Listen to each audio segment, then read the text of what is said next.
Tell us, what is Farmerline? Farmerline is a digital marketplace for small-scale farmers across Africa. We essentially help farmers to grow more food and sell more food. We offer them training digitally on their phone. We leverage their data about the farmers and in their farm to finance them. And then we help them to sell their food both in Ghana and also around the world.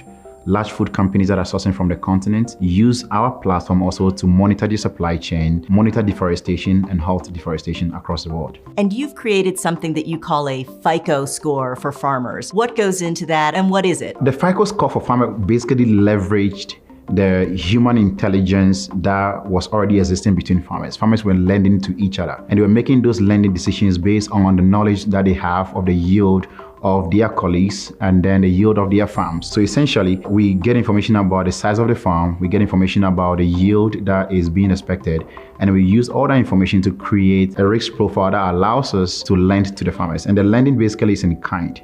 So we give them fertilizer, we give them seeds, and we give them machinery so that they can grow food and sell more food. So on the other side of the process, once there's a crop, how do you get paid back for your loan? When it's time for harvest, which is what is happening right now across Ghana, West Africa, we have a bunch of agents on the ground that go to take the crop from the farmers and then we sell it. We can sell it locally to companies like Wilma Olam in Ghana, or we can export to China, India, and also Vietnam. That's how we make our money back from all the financing that we give to the farmers. What do you see as the role that AI will have in agriculture? AI will make sure that all the research and information farmers need can be given to them in their native languages.